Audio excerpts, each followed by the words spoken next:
Karibuni sana. Leo mgeni wetu ni rafiki yangu anaitwa Siri ya Mungu. Kama ulikuwa unajiuliza siri ya Mungu iko wapi, yuko hapa. Ujitambulishe. Kama nilivyosema, naitwa Siri ya Mungu Jean. Mimi ni mzaliwa wa Tanzania. Nilizaliwa katika kambi ya wakimbizi ya Mtabira na baadaye niliweza kuhamia Nyarugusu, na baada ya hapo nilihamia huku Marekani katika jimbo la Utah, na baada ya kuishi hapa kwa karibia miaka 7 niliweza kutumikia misheni pamoja na Komen, ambapo ndio niweza kukutana naye kule Illinois. Ndiyo. Kwa hiyo swala ambalo tutakuwa tunaliongelea leo ni kwa nini uhudumu misheni au utumikie misheni. Kwa nini vijana waende kuwa wamisionari? Na nimemwalika Siri kuongea na mimi kuhusu swala hili kwa sababu tulikuwa wamisionari pamoja. Kwa miezi 6 tulikuwa tunafanya kazi ya umisionari pamoja, na tuliona mabadiliko mengi katika maisha yetu, na tumeona baraka nyingi ambazo zinaweza kutokana na kufanya misheni. Kwa hiyo kwanza nimependa Siri aweze kueleza kidogo kwa nini alifanya misheni na kama kulikuwa na matukio gani yaliyotokea kabla ya misheni ambayo yalikufanya uamue kuwa misionari. Sawa. Kama nilivyotaja mapema, mimi si mzaliwa hapa Marekani. Kwa hiyo ninatokea kule Afrika, Tanzania, lakini wazazi wangu ni Warundi. Na kama wengi wenu mnavyofahamu, tamaduni ya Kiafrika ni kwamba watu wengi wako katika aina zote za madini. Madini as in makanisa. Si madini ya dhahabu na hamasi. Nimesahau, kuna shida. Yeah. Kwa hiyo mimi nilizaliwa katika familia ambayo ilikuwa ni ya Kikristo. Tulikuwa Katoliki na wazazi wangu walikuwa na hudumu sana kanisani na walikuwa wanaimba pia kwenye kwaya. Ndio jinsi ambavyo waliweza kukutana, na nilizaliwa katika familia hiyo na nililelewa katika tamaduni hiyo ya Kikristo. Kwa hiyo nilijua kama kila Jumapili nihitajika kwenda kanisani na kuweza kufuatiliza na amri za Mungu na kuweza kujitahidi katika maisha yangu kuweza kuishi Injili kama inavyotupasa.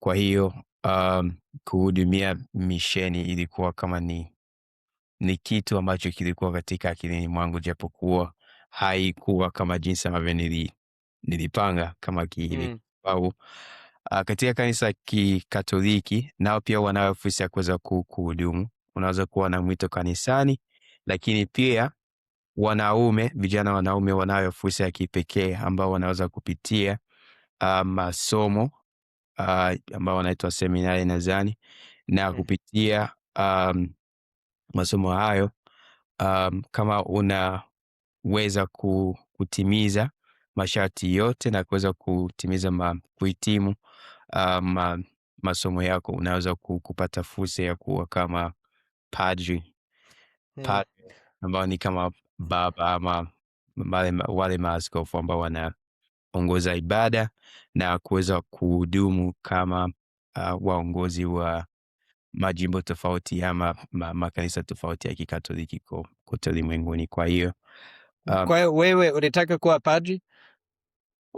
Wazazi wangu waliniweka wakfu. Unaona, ukiwa kama mzazi wa Kikatoliki, mara nyingi moja ya kitu ambacho wazazi wa Kikatoliki wanaweza kuwa wanakifurahia sana ni kuweza kama kutoa wakfu mtoto wao wa kiume, mmoja wa watoto wa kiume kuweza kutengwa kwa kusudi hilo takatifu la kuweza kumtumikia Mungu kwa maisha yao yote.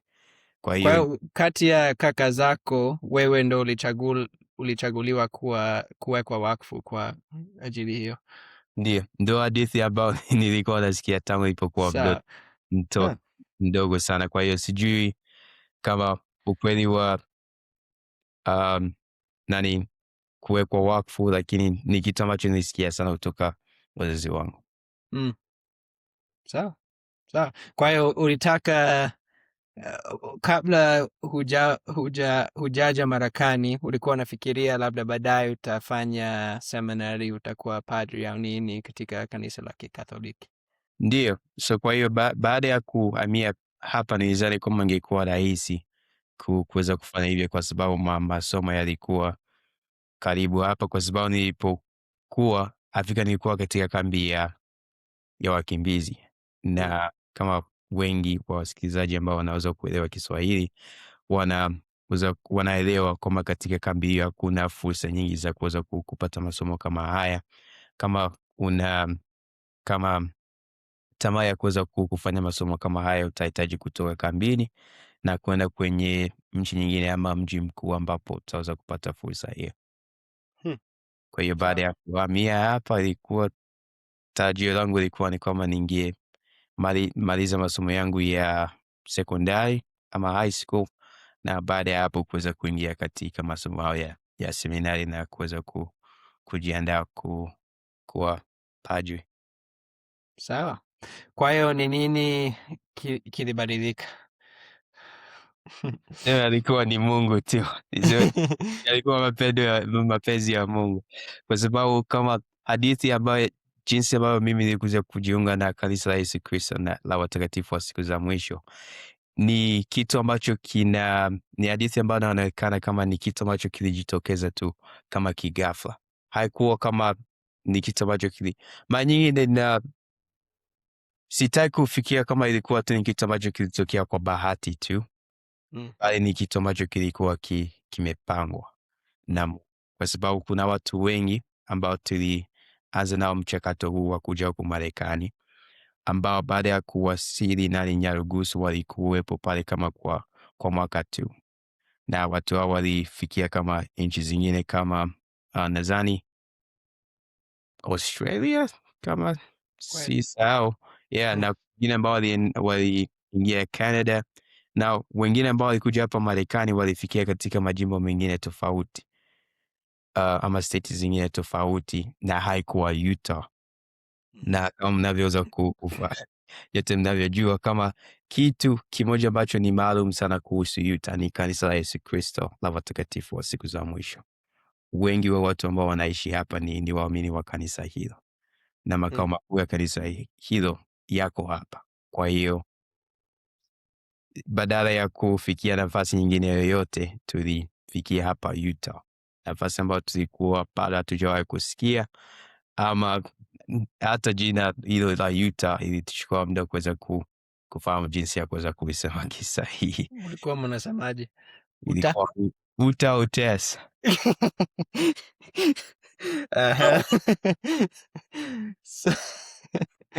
Utah. Utah. Yeah.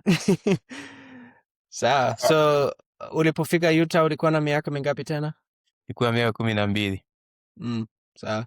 Na ulipofika ulipaonaje hasa kidini? Kidini. Well, cha kwanza tulishangazwa sana na kuweza kukutana na wamishonari Jumapili yetu ya kwanza hapa Marekani. Tulishangazwa sana na kama kuweza kuonana na vijana ambao walikuwa kati ya miaka 19 na 21 ambao wanaweza kujitolea kuweza kufanya kazi hiyo kwa miaka miwili yote, kuweza kuacha maisha yao na familia zao, nafasi ambao wanatoka kuweza kujitolea kuweza kuhudumu kwa miaka miwili, ikiwa ni kitu ambacho kilikuwa kinashangaza na pia kitu cha tumaini pia, kwa sababu moja ya hofu zetu kuweza kuja hapa ilikuwa ni kwamba kuendelea na dini kingekuwa ni kitu kigumu, kwa sababu unaposikia kuhusiana na Marekani na wanavyoona kwenye TV ama runinga na nini, inakuwa ni kama ulimwengu tofauti, ulimwengu ambao watu wanajitia katika vitu vingi vya ulimwengu, na tulizani kwamba kuendelea katika dini ingekuwa ni kitu kigumu, lakini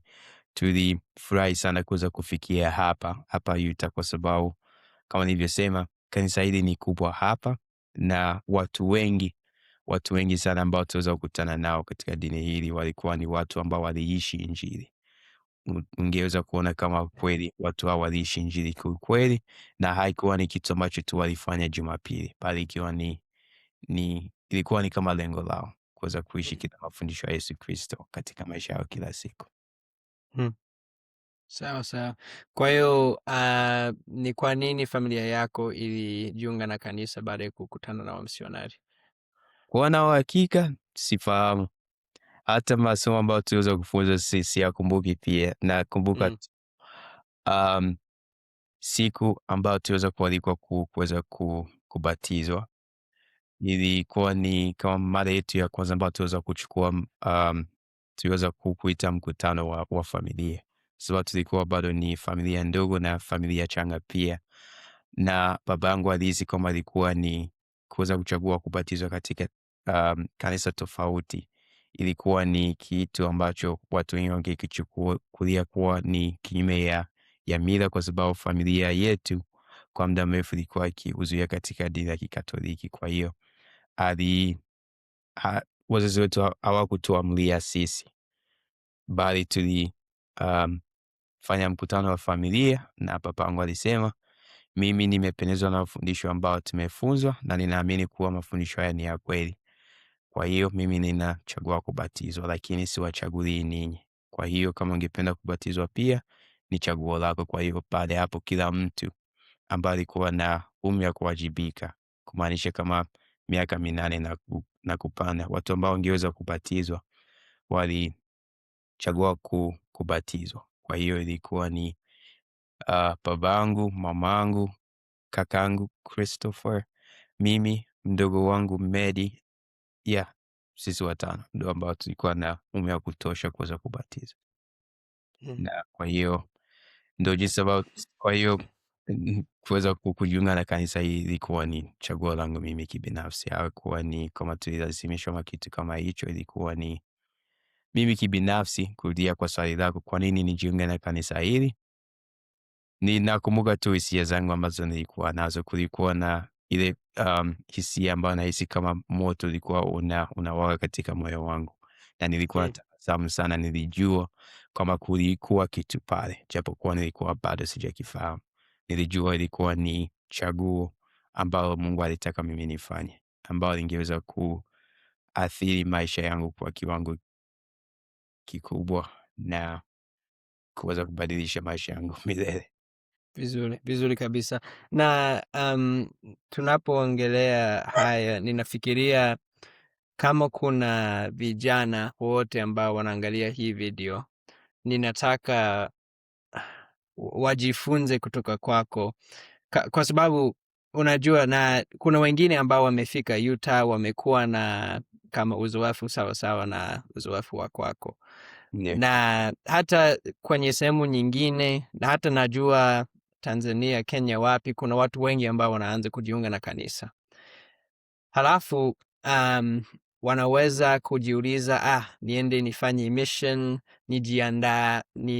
nijiandae vipi kwenda kufanya mission, vitu kama hivyo.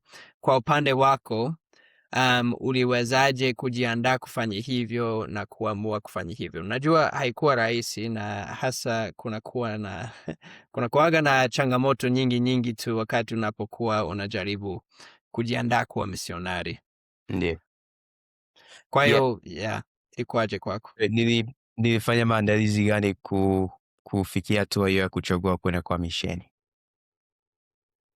Okay. Nadhani haikuwa kama maandalizi maalum kama watu wengi wanavyofanya. Kama najua unapofikia miaka ya kama 17, 16 katika wadi tofauti ama matawi tofauti ya kanisa, kuna kuoga na madarasa ambao unaweza kuchukua kama mtu wa umri huo, kuweza kujifunza jinsi ya kufundisha kwenye misheni, kufundisha vitu tofauti kuhusiana na misheni, na nafasi ambayo unaweza kupata kuuliza maswali mengi. Sikuchukua njia hiyo kwa sababu kwa muda nilijua nitaka kuhudumu misheni, lakini sikuwa na uhakika ya jinsi ambavyo kama mchakato huo unafanyika. Kwa hiyo nilipoendelea kukua, nilikuwa nafanya tu kama vitu hao nilikuwa napaswa kufanya kama mtoto wa umri huo, kama kwenda shuleni, kwenda kanisani, kuhudhuria kama mikutano yetu ya kama shughuli zetu za Jumatano ndani ya kanisa kama vijana. Vitu kama hivyo vilikuwa ni vitu ambavyo vilinisaidia mimi kubaki katika njia ambayo ilikuwa karibu. Kama ningehitajika kufanya misheni ningeweza kufanya hivyo, na si kuwa katika njia ambayo ingenipotosha ama kunibadilishia kama maisha ambayo angesema sasa huwezi kwenda kwa misheni kwa sababu ulifanya chaguo hili, vitu kama hivyo. Kwa hiyo ni seme kama hakuwa kama maandalizi maalum, bali nilifanya vitu ambavyo nilitarajiwa kuwa nafanya, kama kujitahidi kufuata amri, japokuwa sikuwa mtu mkamilifu, lakini nilijitahidi. Na nilikuwa na waongozi wengi ambao walikuwa na mfano mzuri kwangu kama nilipokuwa kijana, na mara nyingi ningesikia hadithi zao kutokea kwa misheni zao na jinsi ambavyo misheni zao ziliweza kubadilisha maisha yao, na nilitamani kuweza kupata mabadiliko kama hayo, kwa sababu hao, kama nilivyosema, ni watu ambao wanaishi Injili na wanaweza kuona hivyo katika matendo yao, kwa sababu ya jinsi ambavyo walikuwa wanajitolea kuhakikisha sisi vijana kutokea tawi la Kiswahili ambapo wengi wetu walikuwa ni wakimbizi, jinsi ambavyo waliweza kujitolea kutusaidia na kuweza kuzoea maisha hapa, na pia kuweza kutuelekeza katika njia ambayo ingeweza kutupatia mafanikio baadaye.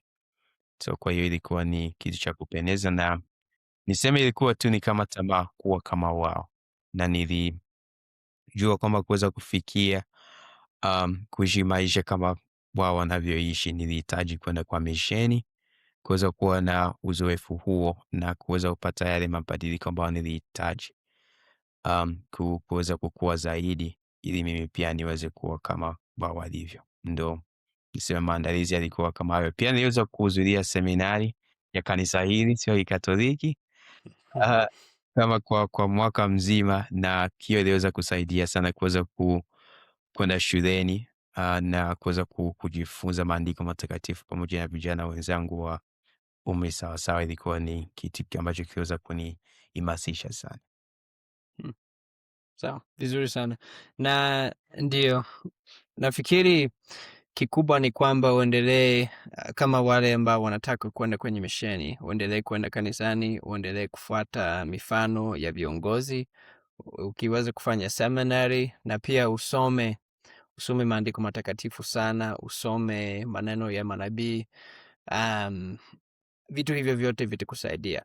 Sasa ninataka tuingie zaidi kwenye mazungumzo ya kujibu hilo swali, kwa nini mtu anatakiwa kwenda kwenye misheni, au kwa nini itambariki yule mtu ambaye anafanya misheni. Na tunapoongelea haya pia tunaweza kuongea kuhusu matukio ya misheni nini, lakini kwako kwanza, nikikuuliza swali hilo, kwa nini mtu atumikie misheni, ni nini inakuja akilini mwako kwanza? Kitu cha kwanza ambacho kilikuja katika akilini mwangu ni kama nadhani mstari wa mwisho wa mistari miwili ya mwisho katika Injili ya Mathayo. Yesu Kristo aliweza kuachia mitume wake agizo kwamba waende katika mataifa yote wakifundisha na kubatiza katika jina la Baba na Mwana na Roho Mtakatifu, ili kuweza kugeuza watu wote ulimwengu mzima kuwa wafuasi wake. Kwa hiyo mimi pia na wewe pia na wanaume wengi wa kanisa hili tumepewa mamlaka yale yale ambao mitume wanayo, na moja la wajibu wetu kama watu wenye ukuhani ni kuweza kufundisha Injili. Kwa hiyo hicho ndio kitu cha kwanza ambacho kinakuja katika akilini mwangu. Na pia kama askari napenda sana kufikiria kuhusiana na kama unapopewa orders ama maagizo. Unaona, kama mwanajeshi hautaenda kuulizia kwa nini unapewa agizo hizo, unasema tu yes sir, na unaenda unafanya. Kwa hiyo ndio kama kitu cha kwanza. Kweli. Na kuongeza hapo, ni hata manabii na mitume wamekuwa wanatuambia, hasa sisi vijana wa kiume, kwamba sisi tuna jukumu, tuna wajibu wa kwenda kufanya misheni, na tunaweza kujiuliza ni kwa nini, lakini kama ulivyosema ni agizo, na Mungu atatusaidia tujue ni kwa nini wakati tunapoenda kwenye misheni. Na kwa upande wangu nilijua nilitaka kufanya misheni kwa miaka mingi, lakini nafikiri nilipofika baada ya muda ndo nilielewa zaidi ni kwa nini nilitakiwa kufanya hivyo. Niliona kwamba ingekuwa baraka kwa watu wote, kwa mimi, kwa watu wengine pia. Ni mtu mmoja akimkaribia Yesu Kristo inasaidia yeye na watu wengine pia, na kufanya misheni ni kama kitu kikubwa sana ambacho unaweza kufanya kumfuata Yesu Kristo, kwa sababu kama Wakristo hatutakiwi kukaa tu, na sio tu kwamba tunatakiwa kwenda kanisani tu, lakini tunatakiwa kufuata mfano wake, na yeye alitumia maisha yake kwa ajili ya kuwahudumia watu wengine. Kwa hiyo mimi niliona kwenye misheni yangu baada ya muda, niliona kabisa kwamba nilitakiwa kuishi maisha tofauti, ambayo maisha si kuhusu nisemeje, si kwa ajili yangu mwenyewe, lakini ni kwa ajili ya Mungu na watu wengine. Lakini ni hivyo tu, najua kwamba misheni itakufanya uwe mtu ambaye anajali watu wengine kabla ya wewe mwenyewe, kama Yesu anavyosema, ujitwike juu yako msalaba wako kila siku. Ndiyo. Ujikane mwenyewe, umfuate yeye. Kweli kabisa. Drop something. Ndio. Ndio. Kwa hiyo sijui kama kuna vitu vingine ambavyo unafikiria. Misheni yako iliwezaje kukusaidia katika maisha yako? Well, kuna vitu vingi ambavyo misheni yangu ilisaidia kunisaidia navyo ama kuweza kubadilisha katika maisha yangu, na moja ya vitu vikubwa ambavyo ambao ninavipenda ambavyo niliweza kupata mabadiliko navyo kutokana na misheni yangu ilikuwa ni kama kuwa na self-esteem, kuweza kujielewa na kuweza kujua na kuja kufahamu mimi kibinafsi kama mimi ni mwana wa Mungu. Hicho huo ni kama msemo ambao tunasikia mara nyingi katika kanisa. Hata kuna nyimbo ambayo nasema mimi mwana wa Mungu, unaona vitu kama hivyo, na mara nyingi tunaposikia maneno huwa tunapuuzia kwa sababu tumesikia mara nyingi sana na hatusimami kuweza kuelewa umuhimu wa maneno hayo. Na kwangu mimi kibinafsi ni kweli, hata mimi mwenyewe nilikuwa nayapuuzia kwa sababu kusikia msemo kama huo, mimi mwana wa Mungu, ni kweli jina langu ni siri ya Mungu, sio siri ya Shetani, na mimi si mwana wa Shetani. Kwa hiyo nilijua kwamba mimi ni mwana wa Mungu, lakini sikuwahi kukaa chini na kuweza kutafakari juu ya maneno hayo na maana yake kwa kina zaidi. Kwa hiyo ndani ya misheni yangu, hasa katika miezi yangu mitatu ya kwanza, ndo ambapo nilianza kujijua zaidi na kuanza kuona kama hiyo connection yangu mimi na Mungu, Mungu kama babangu wa mbinguni na mimi kama mtoto wake, na kwamba yeye alikuwa halisi na kwamba niko hapa kwa sababu yake, na kusudi langu ni kuweza kuwa kama yeye alivyo na kuweza kurudi pamoja naye tena. Na hicho ni kitu kubwa kwa sababu kiliweza kufungua, nisema kama aliweza kufungua kama mbingu, na mbingu ikaingia ndani yangu, kwa sababu mabadiliko aliyofuata ni kwamba nilianza kuelewa Injili zaidi. Nilianza kuelewa amri za Mungu na kwa nini tunahitaji kuweza kuzifuata. Iliweza kunisaidia kuelewa kusudi langu la kuwa hapa duniani na jinsi ambavyo ninahitaji kuishi maisha yangu ya kila siku. Na zaidi ya hapo nilianza kuwa na shangwe ambacho ni kitu rahisi. Mara nyingi tunaweza kutabasamu na kuwa na furaha, lakini kuwa na shangwe ni kitu ambacho kinadumu kwa muda mrefu zaidi, na hiyo inakuja pale tunapo weka kama maisha yetu katika mstari mmoja na mapenzi ya Mungu kwetu sisi. Inamaanisha kwamba sisi wenyewe tunachagua kuweza kumtumikia na kujitahidi kuwa kama yeye alivyo na kuweza kuhudumia watu wengine. Na tunapofanya hivyo, Mungu anarahisisha mizigo yetu, na changamoto zetu sio kama hazikomi hapo hapo, bali zinapokuja tunapewa kama nguvu maalum ambazo zinatusaidia sisi kuweza kushinda changamoto zozote na kuweza kushinda ulimwengu, kama jinsi ambavyo Rais Nelson aliweza kutufundisha. Vizuri, kweli kabisa. Na kugusia pointi nyingine ambayo uliweza kutaja hapo, ni kama zile kweli rahisi za Injili, kama kusema mimi ni mwana wa Mungu, Yesu ni Mwokozi. Hizo kweli ambazo tunazisikia sana, na si katika kanisa letu peke yake, ni katika makanisa mengi tu tunasikia mambo kama hayo.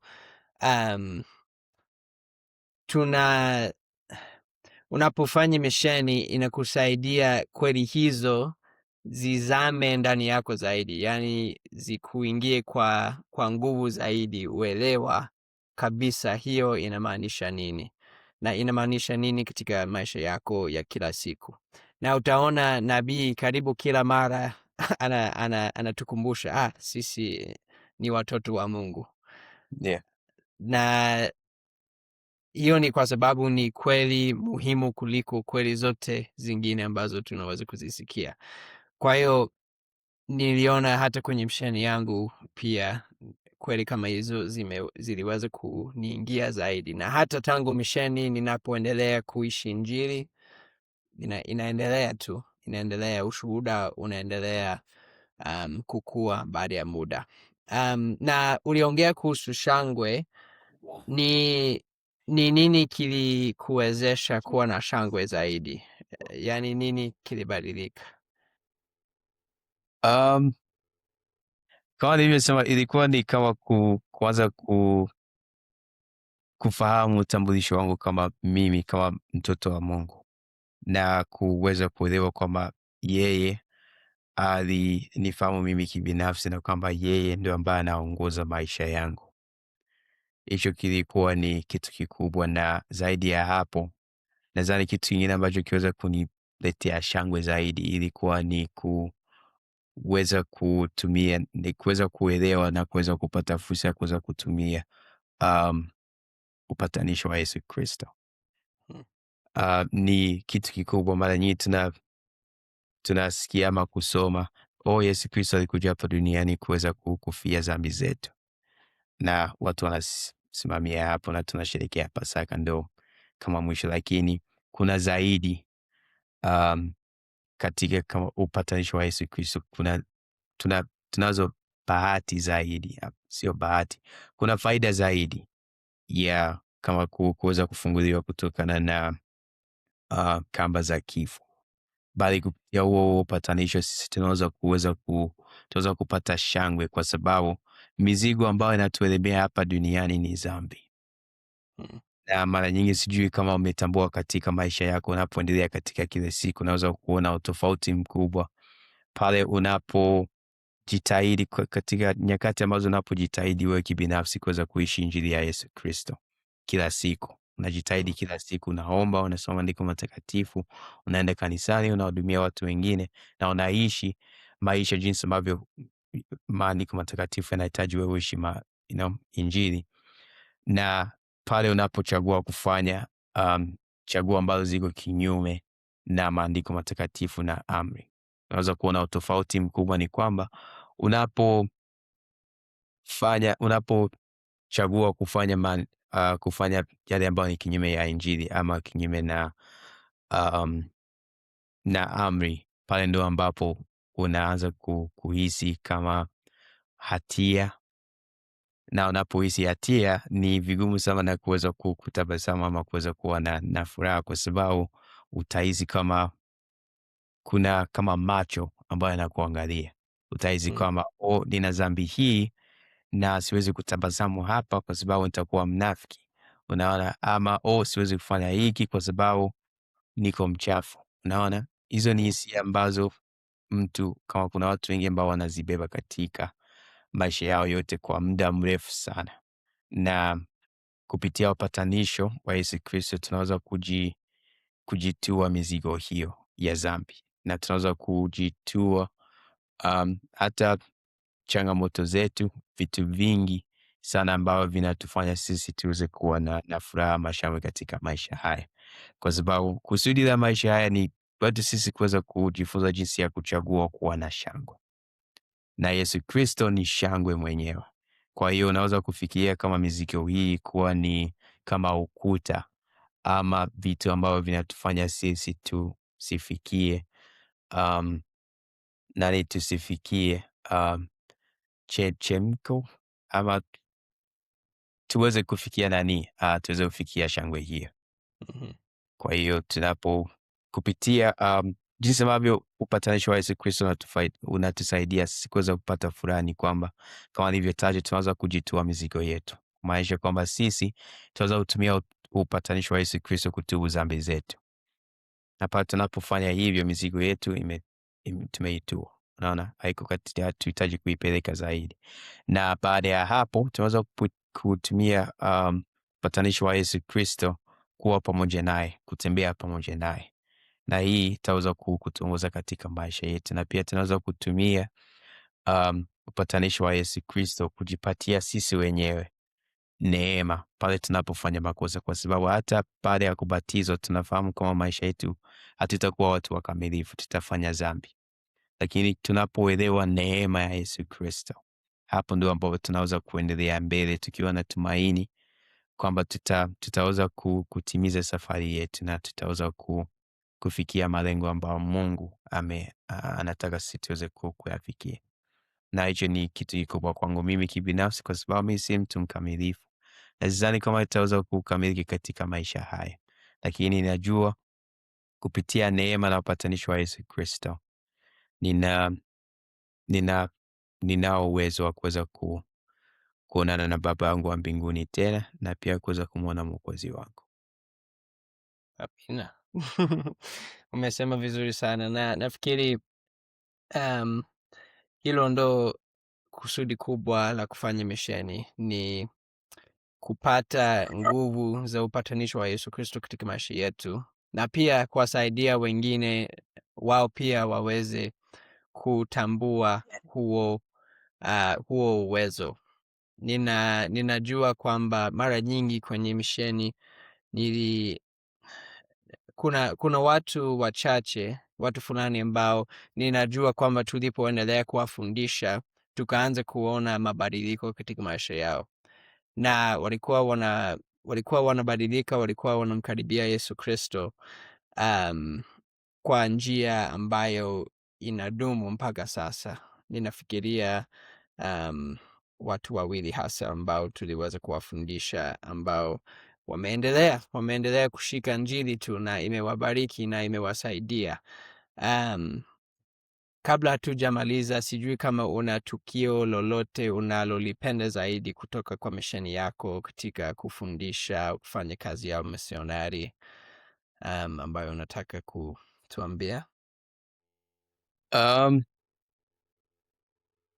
Well, haikuwa kwenye kufundisha, lakini ilikuwa ni kama kitu ambacho niliweza kufundishwa mimi. Ilikuwa ni kama siku yangu ya 4 katika misheni, na hiki ni kitu ambacho nilikuwa nikifikiria mapema, na pia ni kitu ambacho kinaenda pamoja na kitu ambacho tulikuwa tumeongelea kuhusiana na kuwa na shangwe. Tunaweza kuwa na shangwe kupitia vitu vidogo sana. Hauhitaji kuwa na pesa nyingi ama kuwa na elimu nyingi ama vitu vingi kuweza kuwa na shangwe. Unaweza kuwa na shangwe kupitia kitu. Pumua. Yeah, kwa kupumua pia. Yeah, hiyo inaweza pia.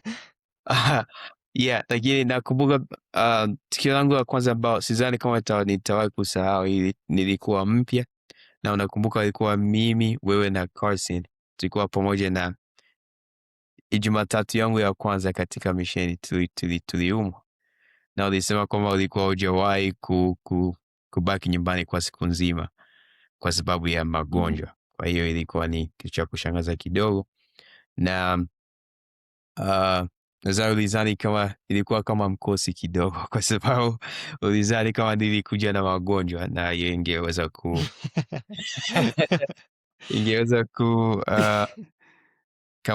kufanya kama kazi ende polepole, lakini baada ya pale nadhani nilihitaji tukio lile kuweza kutokea, kwa sababu nakumbuka tulitembea tu, ilikuwa ni kama chini ya maili moja, tulipokuwa tu tunatembea kupata hewa fresh, ama kupata hewa tu, tulikuwa tunatembea na tulikuwa tu tunaongea kama jinsi tunaongea sasa hivi kuhusiana na vitu vya kawaida, haikuwa hata Injili. Na tuliporudi ilikuwa karibu ya kufikia kama pale nyumbani kwetu, na nakumbuka niliweza kuhisi kama ni kama tafakari kidogo, kama hujawahi kuhisi kitu chochote maishani mwako, na unapofanya hivyo fikiria kama hisia ambayo unaweza kuwa na ukiweza kuhisi kama shangwe kwa mara ya kwanza. Na ndo ilikuwa kama tukio kama hilo, na ilikuwa ni hisia ambayo nilitamani sana kuweza kudumu nayo, na hisia hiyo ndo ilisababisha kama mabadiliko yangu mengi zaidi katika misheni. Baada ya hapo kuna vitu vingi ambavyo nilihitaji kufanya nikiwa mkweli, na pia kama bidii zote ambazo nilifanya katika misheni ilikuwa ni kwa sababu nilitaka hisia hiyo kuweza kudumu pamoja nami kwa misheni yangu na hata baada ya misheni, na nimebahatika sana kabisa kuweza kuendelea kudumu na hisia hiyo ya kuweza kuwa na urahisi wa kuweza kuhisi shangwe. Kama jana nilikuwa natembea chuoni, niliona mpira wa lacrosse, na niliona ulikuwa kwenye mawe, na nilichukua nikaanza kudundisha kama hivi, na nikaendelea nao, na nilianza kutabasamu, na tunaweza kuwa na shangwe na furaha kupitia vitu vidogo sana. Tuhitaji kuwa na vitu vingi, bali shangwe ni kitu rahisi ambacho tumebarikiwa nacho kuweza kukipata sisi kama watoto wa Mungu kabisa. Na unanikumbusha hapo, kuna mstari wa kitabu cha Mormoni, Alma sura ya 37 hivi, mstari wa 6 mpaka mstari wa 7 inasema, sasa labda unadhani kwamba huu ni upuuzi ndani yangu, lakini tazama nakwambia kwamba kupitia kwa vitu vilivyo vidogo na rahisi vitu vikubwa hutendeka. Hapo inajua kwamba shangwe yenyewe ni jambo kubwa. Ukiwa na shangwe ni baraka kubwa sana, lakini hiyo shangwe haiji tu kwa vitu vikubwa. Sio tu kwamba hautapata shangwe mpaka unapata nyumba nzuri au gari zuri. Unaweza kupata shangwe kupitia kwa vitu vilivyo vidogo. Hata ukiamka asubuhi unamshukuru Mungu kwamba umeona mwanga wa asubuhi. Ukiwa na afya, unaendelea, hiyo ni muhimu sana. Na mimi kwa upande wangu nitasema nililelewa katika maisha tofauti sana na maisha yako. Najua ulitoka sehemu tofauti kabisa, ulikuwa na hali tofauti ya kama familia ilipofika hapa, mlikuwa wageni kabisa, hamkujua chochote cha hapa. Lakini kwetu sisi ni kama nimebarikiwa sana katika njia nyingi, ya hata tuseme pesa, familia yangu. Yani sijawahi kupungukiwa chochote nilichokitaka. Hasa nilipokuwa mtoto, mara nyingi kama nilitaka kitu tuliweza kukipata. Kwa hiyo nilizoea sana um, tuse oh, ku oh, kudekezwa na kwenye misheni mimi pia niliweza kujifunza kwamba kupitia kwa vitu vidogo vidogo ndo shangwe ya kweli inakuja, kwa sababu kabla ya misheni nilikuwa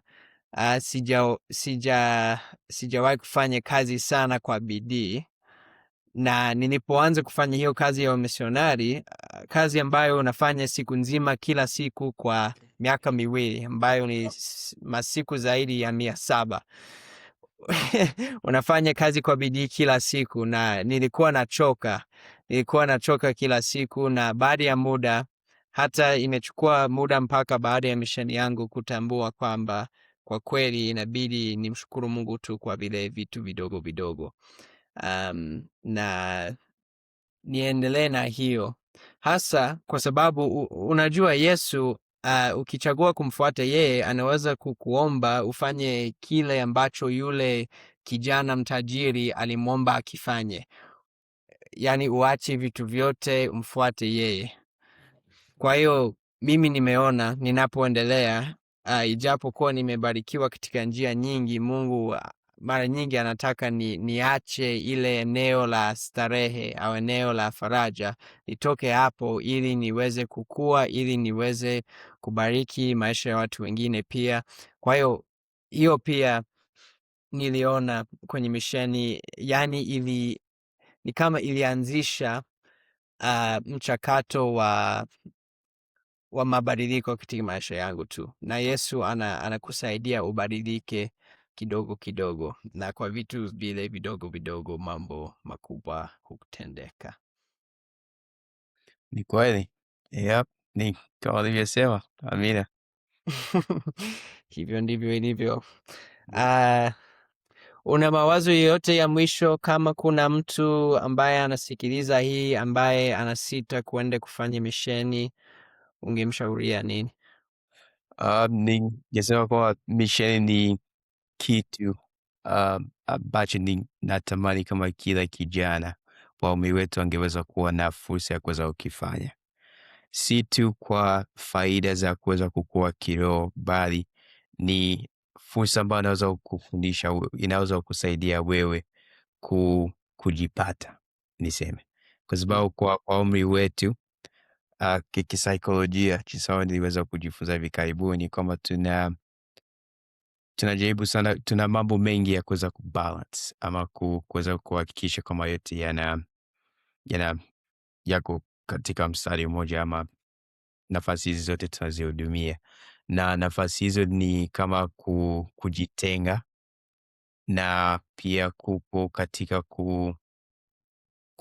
kuna hofu ya kuweza kujuana na watu wengine, na pia kuna hofu ya kutaka kupenda ama kupendwa, niseme kama hiyo. Kwa hiyo kama vitu hivyo, kama hawezi kupenda mtu mwenzako, unaona, inaweza itakuwa vigumu sana kwa kuweza kuwa na shangwe, na pia kama ujuani na watu wengine, maisha yako hatakuwa yenye furaha zaidi, kwa sababu utakuwa wewe mwenyewe, na yani kuweza kuchagua kuto kujuana na watu wengine ni kama wewe mwenyewe unajitwika mizigo zaidi, kwa sababu japokuwa tuna Injili katika maisha haya, bado tuko katika hali ya majaribio, tuko katika hali ambao sisi wenyewe tunahitaji kupitia maisha haya, na kwa kuchagua kupitia maisha haya bila kujuana na watu wowote, ni kama tunakataa msaada wa watu ambao Mungu amewatia katika maisha yetu, kuweza kuwa kama watu ambao wanaweza kutusaidia pale tunapopitia changamoto za hapa duniani, na watu ambao wanaweza kuwa pamoja nasi pale tunapoomboleza, ama pale tunapohisi kama hatuwezi kuendelea mbele na safari yetu. Kwa hiyo ni misheni pia inaweza kutusaidia kukua kama hivyo, na kuweza kuhudumia watu wengine. Ni moja ya njia ambao nadhani inatusaidia sisi kuwa kama Mwokozi wetu, kwa sababu anatupatia sisi kuweza kupenda bila hukumu yoyote ama bila matarajio yoyote, na kuweza kuwa na hiyo fursa ni moja ya kitu cha kipekee ambao watu wengi wanapitia maisha yao yote bila kuweza kuwa na fursa ya kufanya hivyo. Kwa hiyo ndio ushauri wangu, fanyeni hivyo, na mnapojitia katika huduma ya Mungu, nyinyi wenyewe mtaweza kujipata na yeah. Amina, ni kweli. Na kwa kumaliza, nitasoma tu hapa. Nafikiri watu wengi wanafahamu maandishi haya katika Biblia. Na ni vile ulivyokuwa unasema, kupenda na kupendwa, yani kuwa na marafiki, hasa kujitayarisha kuwa baba na mume baadaye, baada ya misheni. Kuna vitu vingi ambavyo kumfuata Yesu Kristo vinatuwezesha tufanye, na pia nitasisitiza kwamba tunaamini kwamba nabii anaongozwa na Mungu kutupa sisi amri ambazo zitatusaidia kumfuata Yesu Kristo, na nafikiri hiyo ndiyo sababu ya manabii wetu kutuhimiza tuende kwenye misheni. Wamesema kabisa kwamba Bwana ameomba vijana wote wenye uwezo waende wakafanye misheni, na hiyo ni kufuata Yesu Kristo. Na kiini cha mafundisho ya Yesu Kristo ni nini? Ni hivi hapa, alipoweza kuwaambia wanafunzi wake katika Yohana sura ya 13 mstari wa 34 na 35, na wapeni amri mpya, pendaneni kama nilivyowapenda nyinyi. Mkipendana, watu wote watajua kwamba nyinyi ni wanafunzi wangu. Na hiyo pia inaendana na amri mbili kuu za kumpenda Mungu na kupenda jirani yako kama nafsi yako. Kwa hiyo ukitaka kuwa na ule uwezo wa kupenda watu wengine na kuwatumikia na kuwasaidia na kuwa mwanafunzi wa kweli wa Yesu Kristo, na kuweza kusema vile tulivyoweza kusema kila siku kwenye misheni, andiko lingine la kitabu cha Mormoni, Nefi wa 3 sura ya 5 mstari wa 13, tazama, mimi ni mwanafunzi wa Yesu Kristo, mwana wa Mungu, nimeitwa na yeye kutangaza neno lake miongoni mwa watu wake, ili wawe na maisha yasiyo na mwisho, ili wawe na uzima wa milele.